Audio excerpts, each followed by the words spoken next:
I consider myself one of the most fortunate people in the world to have been involved with the shows and with Elvis and the Colonel. It was an awesome time. Oh, see, CC Rider. Oh, see what you have done. I think Elvis Presley's music will be here forever. Anybody gets depressed, you know, something's bothering, just go play one of his CDs. It'll make you feel good. It's not the music that stands the test of time, it's Elvis.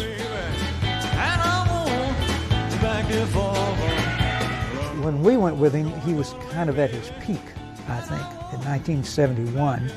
And up through, well, he really started that peak at around about 1969 at that TV special we did. And when we went with him, he was just really had it together. But there were moments when I knew Elvis as well as anybody. But that's the charm of Elvis too, is that he would let his guard down and he would share himself with you and let him be known at times to the extent that he could anyone. And so people left genuinely feeling like, I know Elvis. I'm a steamroller, baby.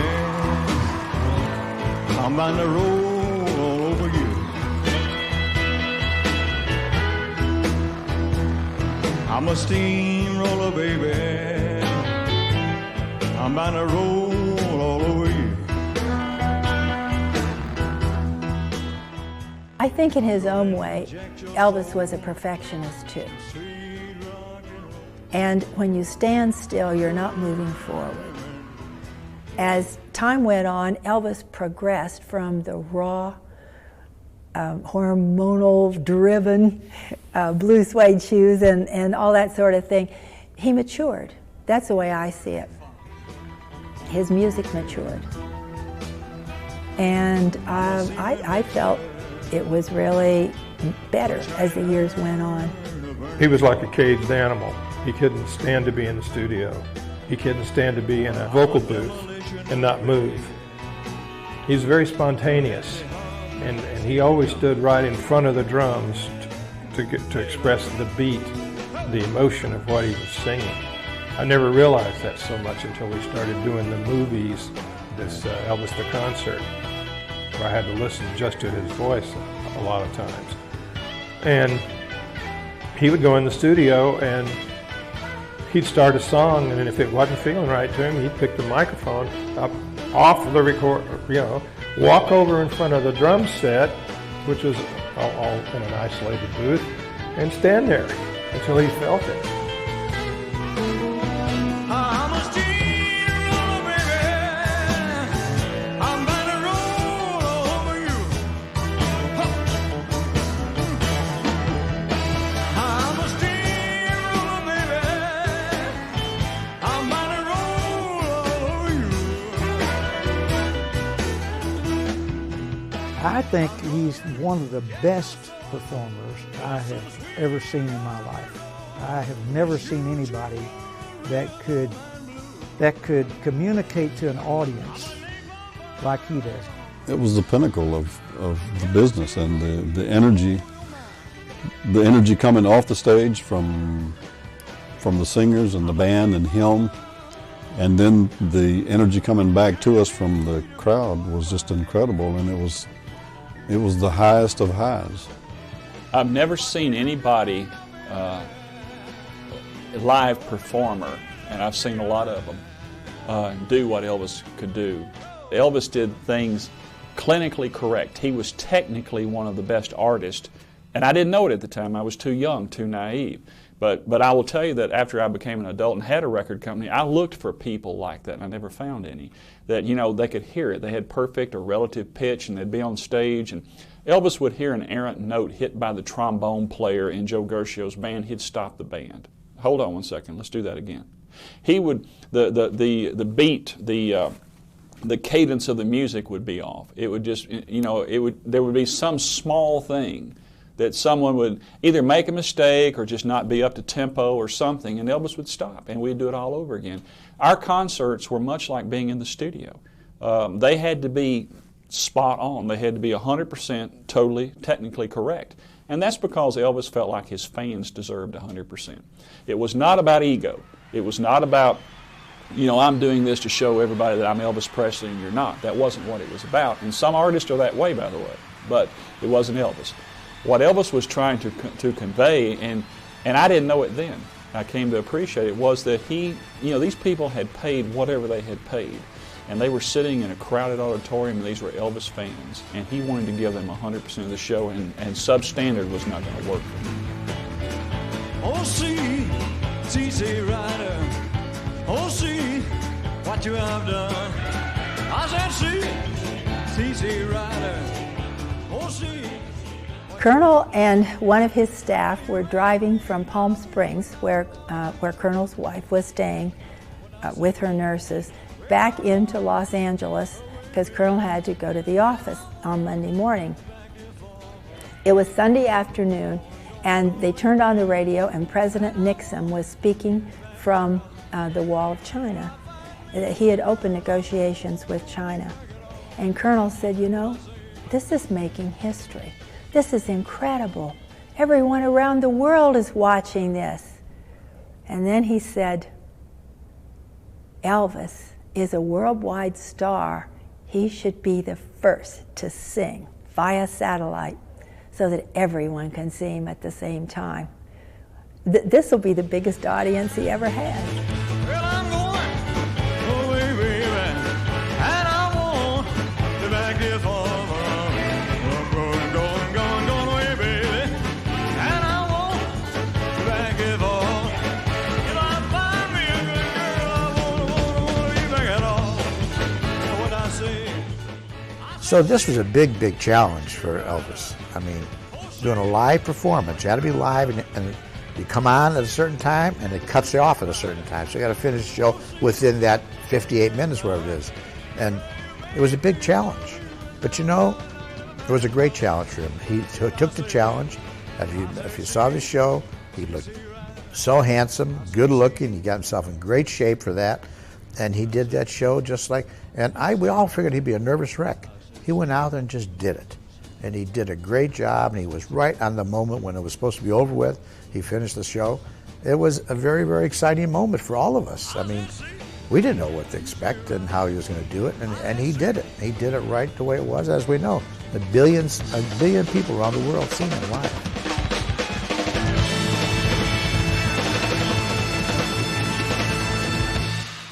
It was so amazing because we had to be right on. I mean, just right straight on. And we did this show for about a little better than an hour, which went around the world. And it was quite an experience. Born in the heat of the desert, my mother died giving me life. Before we started, Marty Pacetto was counting it down. I said, when I drop my hands, I said, this is the first time this first note is going to go. I mean, we're going all over the world. You know, with a picture and the note, and those guys just played. That show was, my guys were tight. Everybody was tight. It was just a flicker. Great. After another, I've climbed them all one by one. Oh, but this time, Lord, you gave me a mountain. A mountain. We never really quite understood the importance of what we were doing until later on. And they told us how many countries with the percentage of TV sets were turned on and this and that. And it was boggling. And we'd probably been a lot more nervous if we'd really understood. But it was a live simulcast of the show that we did, you know. And it was very electrifying.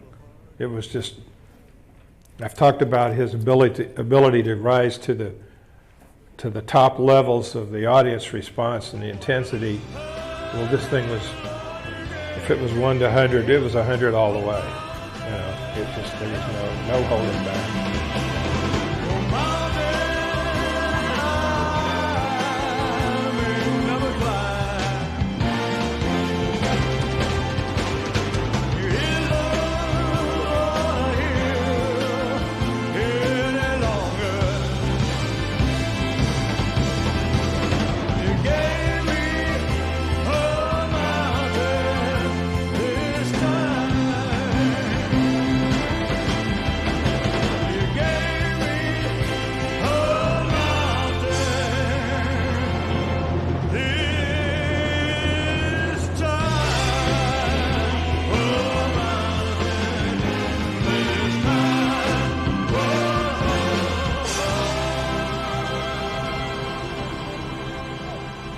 Well, in 1958, I got drafted into the Army. And it just so happens, a very big famous entertainer at the same time got drafted a couple of weeks later after I did. And just so happens, we met while we were in the service. I was not in the entertainment business. I'm from Chicago, had nothing to do with entertainment. Became friends with Elvis in the service, and he asked me to go to work for him, and I was with him from 1960 till he passed away. Well, in 1969, Colonel Parker signed a deal here in Las Vegas with Kirk Kerkorian for the International Hotel. And but before that, Elvis, we'd come here and hang out in Vegas. We loved Vegas in those days. We'd come here for a week and stay for 4 weeks.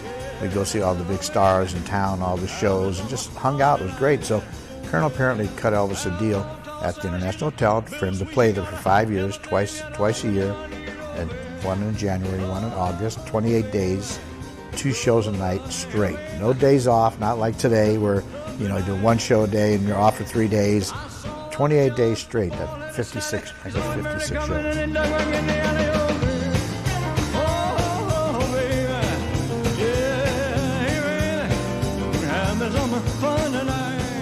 The International had opened up, and I went in to talk to Mr. Shufi who was about getting the gig. It was a major hotel in those days. Barbara was going to open it, and I talked to him, and he asked me. We talked. Bill Miller was the entertainment director. We talked, and the fact that I only wanted to have to work the hotel if the headliner requested me, blew the gig for me. So they hired somebody else, and he was there for, I think, the first engagement of Elvis. I don't know how that went, but all I know is that Alex Shupi called me after that, and we sat down and talked, and we made our deal. And I was never an Elvis Presley fan. Starting there. I come out of an acoustic world, and this was rock and roll. My wife loved them. Love Me Tender. She saw it 300 times. I just wasn't a fan. And the first time I said hello to him and we shook hands, there's a charisma there I cannot explain. I became a big, gigantic Elvis Presley.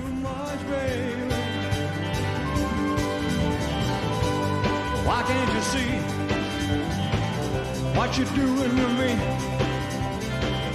when you don't believe a word I'm saying? One Friday evening, I got a call from my friend Larry and said, we've been auditioning drummers for 2 or 3 weeks, and we've tried everybody in town, and we got one guy coming tomorrow night, and they asked me if I knew anybody. So when they finally asked me, I told them about you. So can you come tomorrow? So I slept my drums, get them in a taxi cab, fly them into LA, and take them to the studio where they're rehearsing, and set them up. And they almost thought that they had the drummer. The other drummer came in on my drums and played, and they were all nodding and smiling and saying, yeah, this is, in so many words, it wasn't verbal, but you could tell everybody was happy. So as they got through, everybody kind of walked away and started putting their instruments in their cases. He says to Colonel Parker, you just bought this ticket for this guy to come out here, so I guess it got him where his heart is, and he went up to Elvis. I could hear him watching, rather talking, and so Elvis turns to everybody and says, guys, we got one more drummer, and you could see the looks on everybody's face like, oh no, just when we thought we had it nailed down. So I go in there, and we start playing a couple of songs. Immediately, he and I had this great rapport visually through eyes, watching each other. And the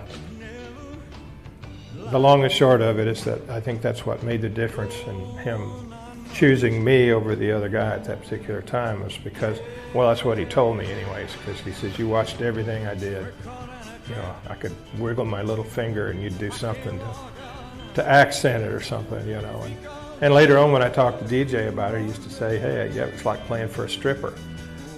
You catch every movement, and that I instinctively did it, and it worked. When you don't believe a word I'm saying,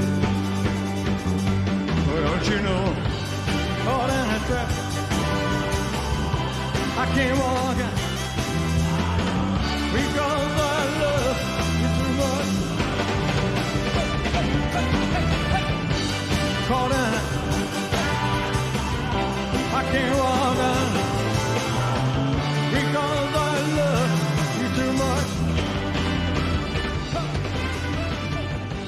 We opened in 1969 in Vegas. We had a tour set up right after the gig here, okay?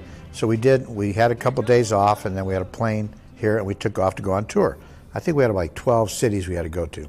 And at that time, Elvis, we did a show every night, and Saturday and Sunday with a matinee and a night show. There was no days off. We did a show, we'd go to the next town, did a show.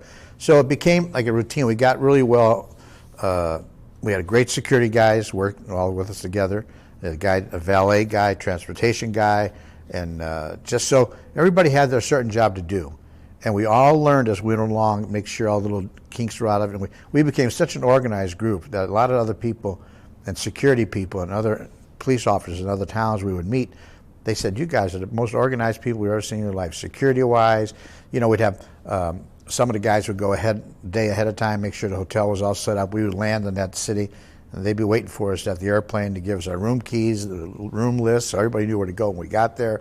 So it was very, very well organized, and that's important. You got people working for it that did their job, and that's the most important thing. And it became routine. It's just like anybody that has a job. Once you get into it and you do it well, it's just like another job somebody else has. It only is a little more exciting, my job. I know I'm prejudiced, but I thought we had the best group out there. I thought our security was the tightest in the business. I mean, I thought that we did the best job. I think our management was great. I thought the Colonel did a great job in those days for Elvis, what he did for him. I thought Joe Esposito was fantastic, road manager. We had everything. It was a tight, well-oiled machine. We had a lot of people and 3 aircraft, and we kept them moving for 21 days at a time. And we rarely played more than one show in one city. So, you know, we had to know what we were doing, and we got to be pretty good at it. The tours were pretty tough, mainly because the mode of travel. They had a show plane for us, but because this was in the days when not a lot of money was spent on production, even though it was going on at that time. There was the real classy rock and roll tours, but I think the Colonel had more of an idea of just keeping everything as low cost as possible.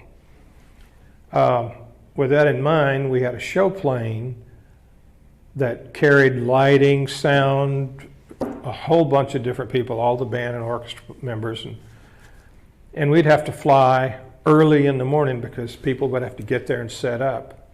And it was really hard after doing that kind of electric show to go back to the hotel, jump in bed, and try to get your normal rest and get back up and, you know, at dawn and whenever and get off on a show plane. Hey baby, I ain't asking what you do. No, baby, I ain't asking what you do. Well, just a bigger hunk of love. I'll be a stingy little mama. Get to a city, I got 12 strings from the town, I got an orchestra from the town, and you get in a lot of cities, and music's not what it is in the major hubs. You know, it's like it's a struggle, and to rehearse an Elvis show without a rhythm section is a major struggle, because you know it goes to so many places. It was not just this; it's big orchestra, it's small band, it's rock and roll. You know, half the guys are not acclimated to playing that wide a range of music, and after the first tour we did with the band in each town, I went to the Colonel, and I said, I had Diskin and the Colonel, and I said, you know what? I said, we got to cut this band down for the tours. Colonel says, Joe, I've been in a lot of places. I've never heard a band leader come to me and says, I want a smaller band. Just a bigger hunk of love. Will do. Rihanna, play it down.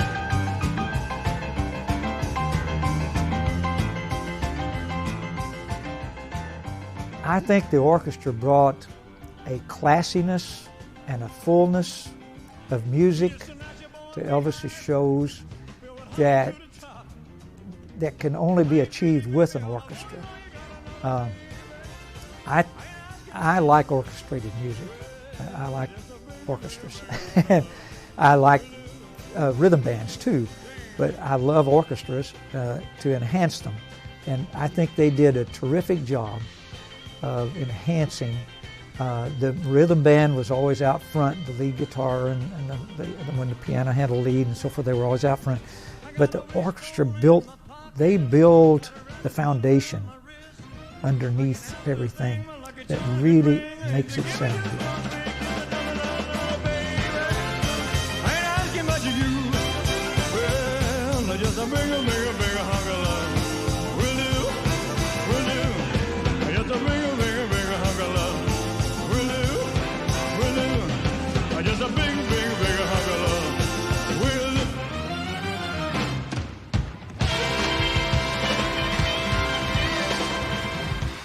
They were all studio musicians. You know, they weren't just band members. These guys were the guys that not only recorded with Elvis, but they recorded with half the people, and here in Nashville too, recorded with everybody in the business.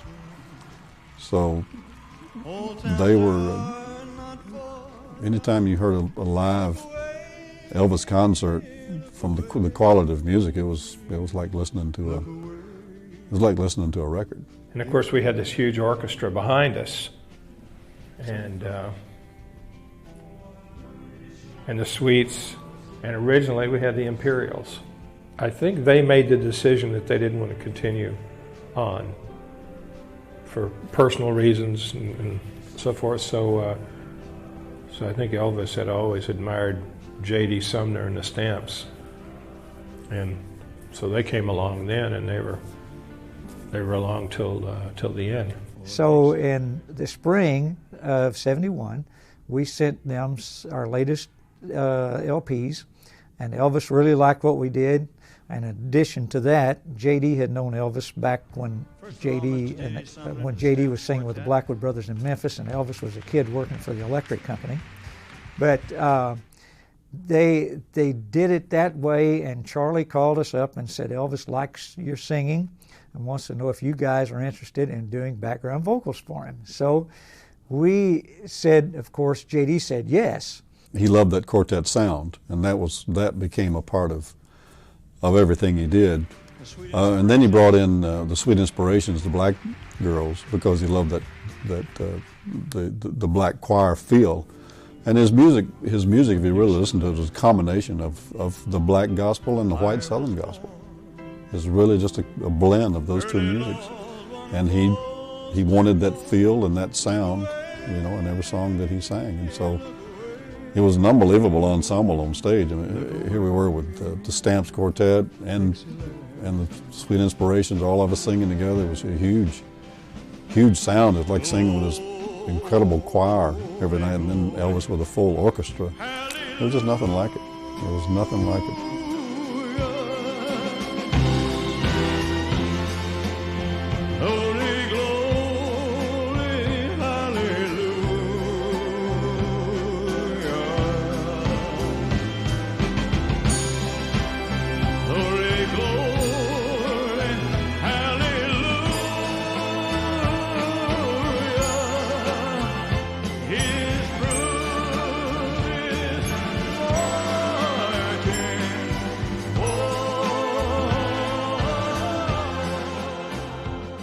He had fantastic musicians, and these guys were a really tight-knit bunch of guys, and they recorded with Elvis, they traveled with him, and they were fantastic. He had the best musicians out there, Joe Guercio, you know, and the orchestra that Joe had, and Joe to this day is still, you know, he's still writing charts and leading orchestras around the world. And Mr. Joe Guercio.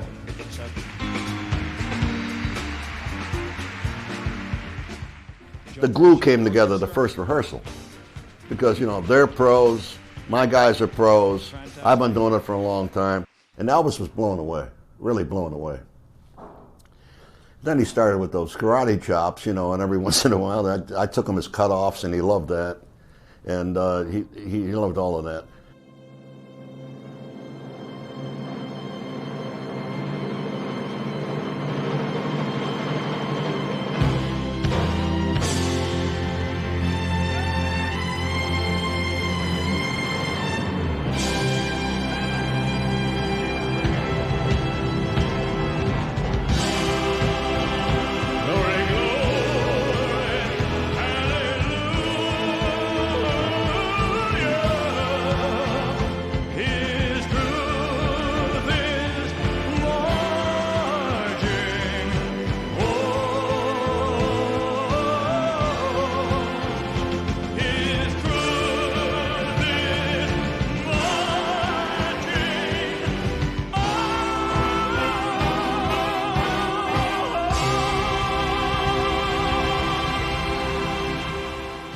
He loved to be spontaneous off of things that he would hear, and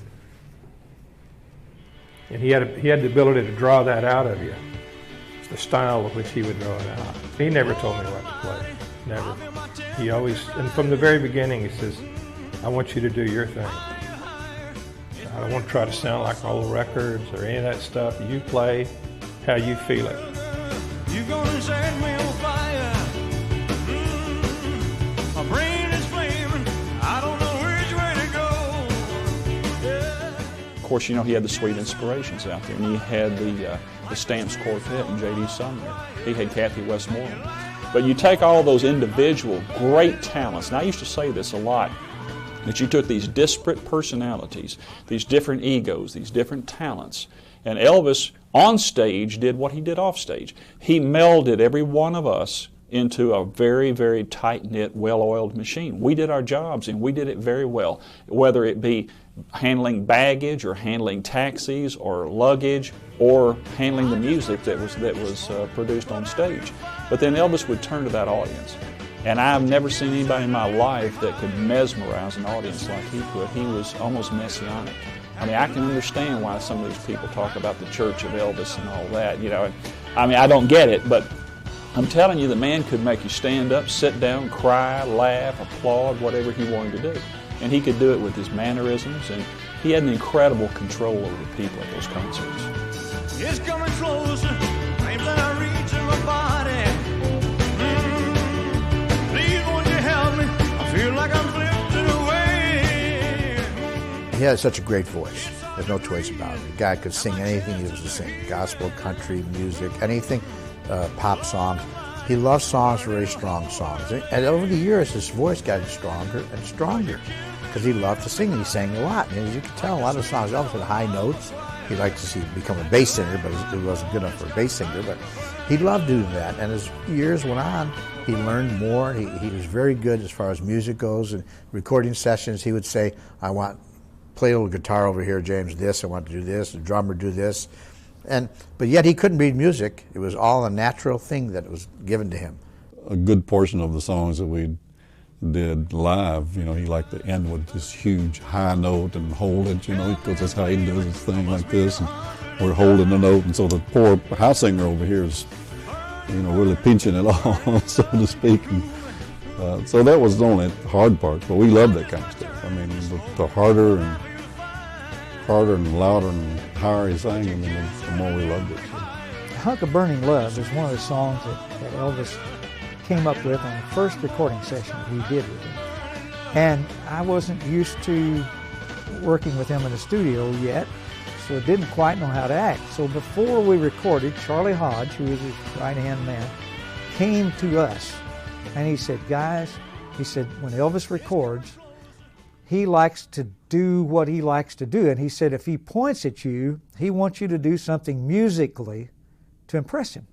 So we were singing Hunk of Burning Love. We was doing the ending, and he's going, you know, Hunk of Burning Love. And he's doing hunk of burning love, hunk of burning love. And he pointed at me. And I didn't know what to do. I was petrified. And so when he pointed at me, he acted like he went kind of like this, and I thought, well, he wants me to sing something high. So I just screamed real high. I tried to do it on pitch, of course, but I screamed real high. He said, that's it.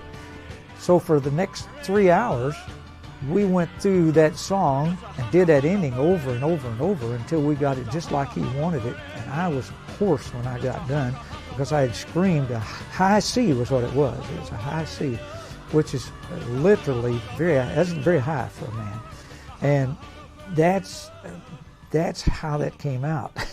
And it all happened in the studio at RCA Victor in Hollywood, California. Treat me like a fool, treat me cruel, all I got would love me. Elvis was probably the most generous person I know. It was just absolutely amazing. Money was, he said it was, he loved to make money so he can enjoy life and his friends can enjoy it with him. And he was just like that. Money was not that important except to buy things and things that people couldn't get on their own. He would take care of. He bought his cars jewelry, total strangers he'd buy things for, and reading an article in the paper about somebody needing something, and he'd tell one of the guys, go get that for him and drop it off at their house. I'll never forget this. I was in the back seat with my legs stuck out like a chicken, you know, and I said, Elvis, you can't buy me a house. And he slowed down and looked over at me and took those sunglasses off and gave you the look, you know, and he said, I can do anything I want, I'm rich. One time, he bought Priscilla a horse. Priscilla loved animals and horses, so he bought her a horse for Christmas. So he bought her this beautiful horse. Then he realized, who's she going to go riding with? She needs somebody to ride with. So then he bought Jerry Schilling's girlfriend at the time, Sandy, and he bought her horse so she could ride with Priscilla. So eventually he told Jerry Schilling one day, he said, Jerry, let's you and I get a couple of horses so we all ride together. So that's all it took. So then he bought horses for everybody, all at Graceland. Then we were running out of space, so he went out and bought a ranch in Mississippi, a beautiful ranch, 160 acres, a beautiful 4-acre lake with a big, one thing that really inspired him, I think, there was a big cross in the middle of this lake, lit up at nighttime. And Elvis was a very religious person anyhow. And he said, I was meant to buy this piece of property. So he bought that property, and before you know it, where all the horses had moved out to this beautiful, beautiful ranch, had a gorgeous house on it. Then he said, we all have to live here. So he bought trailers for every one of us. Beautiful trailers, put it on the ranch. And he bought pickup trucks for everybody. Now we're cowboys. We walk around with cowboy boots, and we're cowboys. And he tried to buy me a horse. Elvis, I'm Italian from Chicago. I don't ride horses. So it was really funny. By the time, we had a great time for about a year and a half, and he does to the fullest, and all of a sudden, okay, that's it. I'm no longer a rancher. And that's the way he did things in life. That's the way it was in life. Cars, planes, women, everything. That's the way it was. If you ever go, darling, I'll be oh so lonely. I'll be sad and blue, crying over you. He never quibbled about money's fees, you know, to be paid for working with him. He kind of took pride, and he'd even say that from the stage sometimes. That this is one of the highest paid bands in show business, ladies and gentlemen. You know, he was being silly, but at the same time, he was what he thought, you know. And he loved to lavish people with rings and bracelets and necklaces and those kind of things. You know. Begging on my knees, all I ask is please, please love me. Whoa, oh yeah. I've seen him take diamond rings off of his finger and give it to people standing with somebody at the front of the stage. He gave the stamps, he gave us a brand new bus to tour in. We, at the later years of about the last year that he was alive, we came in off of a tour, and there was a brand new bus waiting for us when we got back to Nashville that he bought it at the time. I mean, you're talking, I don't know, $65,000, $70,000 or more for a bus, and I'm kind of guessing that could have been more than that. These days they cost $500,000. So I mean, he was the most generous guy I've ever seen. You know, generous to a fault. I mean, he just gave away everything, and people, Colonel Parker, you know, just was, I'm sure, having fits all the time about him giving away so much.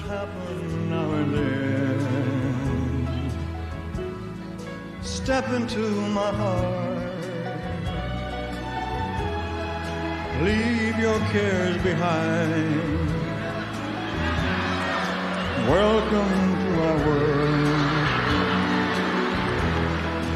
built with you in mind. If the tour had gone particularly well and he made good on it, you know, he would give us, bring us to the suite at the end of the tour and give us some kind of a bonus check sometimes. And usually he'd just give it to JD and then we'd have it split it up, you know. He'd split it up between us. And then often he would give jewelry to each one of us. He had a jeweler, Lowell Hayes Jewelers in Memphis, who would custom make jewelry for him. And so he bought us jewelry. He bought these custom-made rings that we had that had stamps across them. Great big, I don't know, they were all gold and like real deals, you know, big things. It went all the way across your finger like that. And he bought us those, gave them to us, bought us all 2 different times. He bought us some watches and gave them to us. And I've got, of course, the TCB necklace, and I've got a couple of rings, gold rings, one with a black star sapphire and a diamond in it, and that he gave me, and another one with just a kind of a black stone in it. But he was just like that. He liked to give people things. I think probably one of his greatest pleasures in life was making people happy. He did it on stage, and he did it, well, he never forgot that he had very humble beginnings.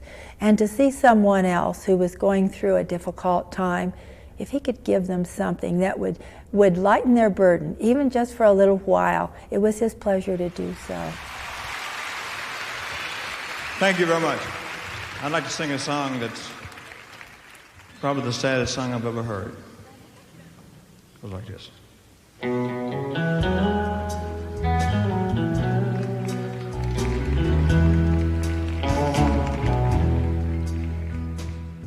Well, when you're a big star, it is a lonely life because it's tough because are people here for me, the star, or my money, or really me? And that's a tough situation because they, most of the people are, I want to meet Elvis Presley, the star, and all stuff like that. So are they loving you for you, yourself, or the star? And that's a tough life. It's a real tough life, and knowing if somebody likes you for that reason. So, and not only that, you can't go out in public as much as you can because everybody's following you, tracing, taking pictures.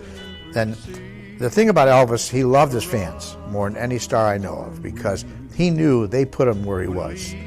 And he'd stop, sign autographs for 30 minutes, 40 minutes. I said, Elvis, we got to go. We got to catch a plane. The crew's waiting. He said, Joe, the plane ain't going anyplace till I get there. So, and that's the way he was. He really loved his fans because he knew they made him who he was. I'm so lonesome I could cry. There was a lot of separation. I think a lot of that happened in the early days before me when the Colonel set up this mystique of Elvis. And, and Elvis did have a rather lonely life, particularly toward the end there, and he didn't get out among his fans like maybe at one time he did, and maybe even like he wanted to at one time. And he stayed in Graceland a lot, and actually upstairs a lot in his bedroom, and about the only place he'd get out anymore would be to ride motorcycles late at night with a large entourage of us, or he'd play racquetball there at the house and on tour. And his life became, I guess, a bit stilted in that way. I'm so lonesome I could cry. Drugs have an effect on anyone, and it was all prescription medication. It's been brought out that this started when he was in the army in Germany. In order to wake up and be alert in the morning, the sergeant gave him pills. In order to enable him to sleep at night, he was always an insomniac. And that's how it started. He couldn't get to sleep at night, and then he couldn't wake up in the morning, so the pills made that possible. And it just grew. No one expects an addiction to happen. But once you get into it, you're stuck. In the summer is gone, I'll be lonely, oh so lonely. We couldn't see it because we were there all the time, but obviously the drugs were making him weaker. His body was getting weaker, because ultimately we know that that's what killed him. But I can only think of maybe a couple of times in touring, a couple of shows where I felt like, boy, I wish he wish he wasn't singing tonight. You know, he's not himself, and it was obvious. But the rest of the time, and we literally did hundreds of shows between Vegas and touring. I mean, hundreds of shows. He was pretty much right on every night. I'll remember too your voice as soft as a warm summer breeze, your sweet laughter mornings after. When Elvis was on the road, he was actually better. So often at Graceland, he would go into his bedroom and he wouldn't come downstairs. He'd be up there for days. At least on the road, he was moving, and he appreciated his fans. He wanted to do the best possible show for them that he could. I mean, I'm certainly not going to sugarcoat this. I mean, Elvis certainly took prescription medication to excess, and he had physical ailments that he was attempting to address. I'm no doctor, but I understand that's true. But then he also had physical ailments, I'm sure, that were largely caused because of the intake of too many medications. And there were occasions where I think that Elvis's performance probably was not what it could be. But I will tell you that nobody knew that more than Elvis. We talked to a lot of the fans that were at some of those concerts, and some of them may say they noticed it and some didn't. Many didn't because of the power that Elvis had on that stage. But the guy that knew it the best was Elvis when he got in that car. And he would be angry, but he would be angry at himself. So he struggled quite a bit with that dichotomy of, I need these prescription drugs. On the other hand, there's something wrong with my performance, and the fans didn't get their money's worth. They didn't get 100% of me tonight. Colonel was devastated. He was watching his best friend disappear before his eyes. He'd gone up to see him, and he came down, and he had tears. He said, "I've lost him. This is not the man I knew as Elvis. What are we going to do?" And he didn't know. He tried. In fact, one of the reasons that they split when they did, very briefly, was because Colonel and Vernon, Elvis' father, talked about it, and Colonel said, if Elvis isn't on the road, maybe then we can get him to deal with this. But it didn't work. Wise men say only fools rush. Well, I can't falling in love with. Well, August 16th, we were getting ready to go on tour that. We were supposed to go to Portland, Maine to do a show the next night. So we were all there. I was there at the house getting ready to set things up, with pilots and everybody, getting ready to leave that afternoon. And that's when the phone call came from upstairs. And I went upstairs and called the ambulance and went to the hospital with him. And that was it. He left us. He left us. Very, very tough, very hard.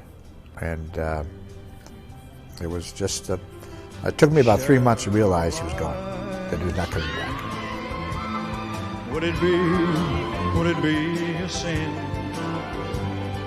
if I can't help falling in love with you?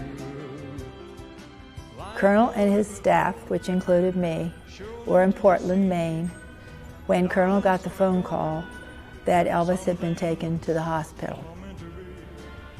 And then the next call said he was gone. And we went into shock, basically. We couldn't believe it. This was totally unexpected. I guess we always expected him to be immortal. And in a sense, he still is.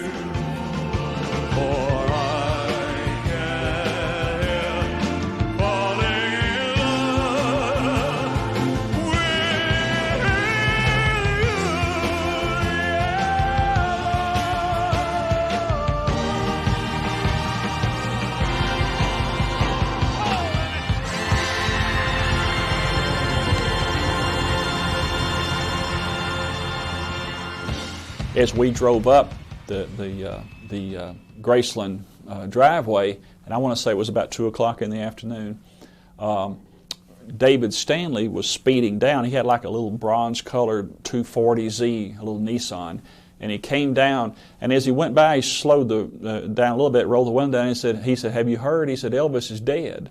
And then he just left, and it kind of startled me, and I thought, well, what was that? So I wasn't sure if I heard him say Elvis is dead, and so as we got a little bit closer, I could see a ambulance sitting in front, a medic ambulance in front of Graceland. And honestly, the first thing I thought it was Vernon. And I thought, well, I misunderstood it, and it's Vernon, because Vernon had a bad heart. So we pulled around the back, and I asked my dad, I said, "Why don't you wait here for a few minutes, let me see what's going on." So I walked in the back door through the jungle room.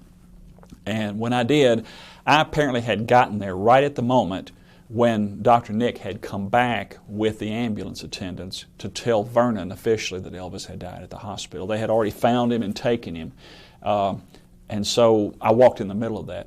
And Vernon was, in his fashion, it's sort of a rural southern fashion, he was grieving loudly. He was wailing, "My baby, my baby, my baby's gone." And he saw me come in the door, and one of the first things I heard was, "Sam, you don't have to go. It's all over. You don't have to go now. It's all over." And of course, Lisa's running around. She's just 9 years old, and she wasn't crying, as I recall, but she just kept walking up to people saying, "My daddy's dead. My daddy's dead." Well, I was at home. I had just gotten home. I'd been in San Francisco, the Bay Area. I'd been doing a recording project with Jerry Garcia, the band, that whole summer. And I got home on a Friday night, and we were booked to start a tour on the following Monday. The show plane was going to go out on Saturday and arrive in Maine. But I had not been in my own bed, and I had a brand new son, and I just wanted to be in my own home for a couple of nights. So I was going to go out commercial and fly in Sunday. So I wasn't on the show plane. But we got a call Saturday morning. My wife's mother called us up and said, "You're not going to believe this, you know. Listen to the radio." And so we did. And so I immediately called Graceland. I had his private number and called him, and Felton Jarvis picked up the phone. And all I said was, "Felton, is it true?" He said, "Yeah, Ronnie, it is." This is the honest truth. We were traveling, doing our gospel tour. We're on our bus. I'm back in my bunk on the bus. We have beds on the bus because we spent so much time in it. And I'm sleeping, and I have a dream, and this is the truth. I've dreamed that we are singing, that the group, the Stamps Quartet, we're standing over in a situation to my dream where we were standing in a church, up in the choir section of a church, and we were overlooking a casket. There was a person in the casket. There was no face in my dream, but there was a person in the casket, and we were singing at this funeral. And so help me, this was about 2 weeks prior to us actually standing in the funeral was at Graceland. It wasn't in a church, but we were standing behind his casket singing. J.D. called me and told me that the Stamps were going to sing at the funeral. And I had been gone for a while, but he wanted to know if I would be interested in singing. And I said, definitely, I want to come and sing with the Stamps at the funeral. So we went, and I sang the song When It's My Time at the funeral. I didn't do all the real high stuff in it that I did on stage. I just sang it. And the Stamps, I sang it with the Stamps. And then James Blackwood sang, I think he sang How Great Thou Art. And Jake Hess sang one of his special songs. And those two singers were two that Elvis really thought was magnificent. And they were. They're both gone on home now. But they were both magnificent singers. And he kind of copied some of his singing after Jake Hess, as a matter of fact. And so they sang at the funeral, and that was it for me. Glory, glory, hallelujah.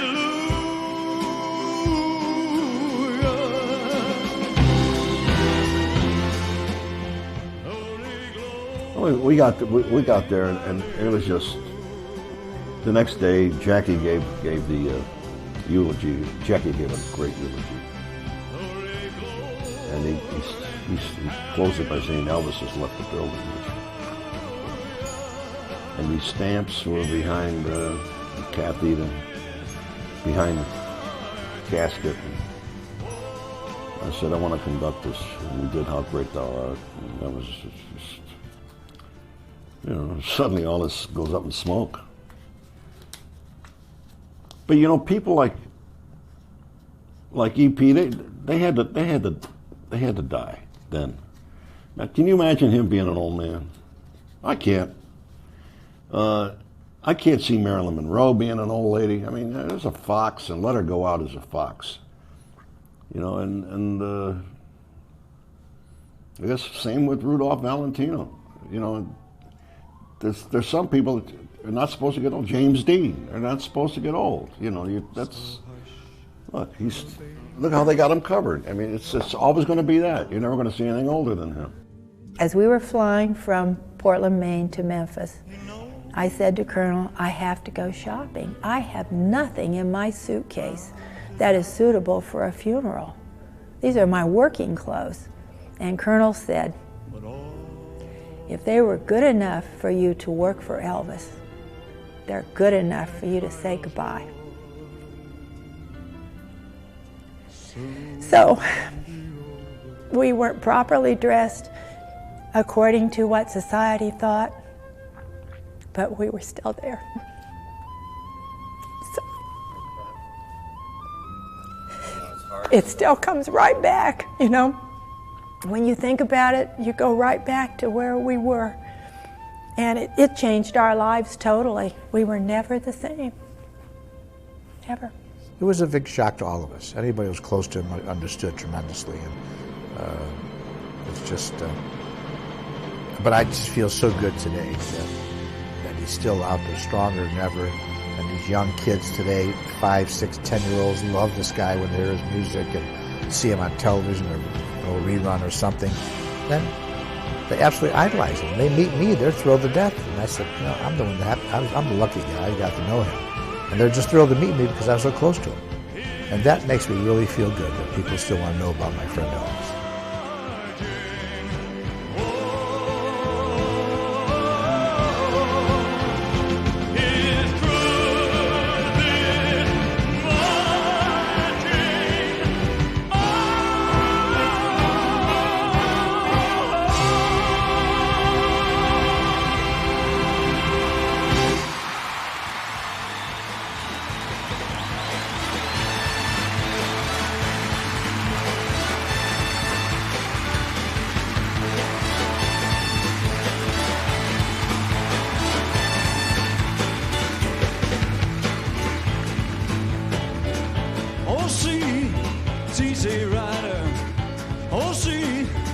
You have done.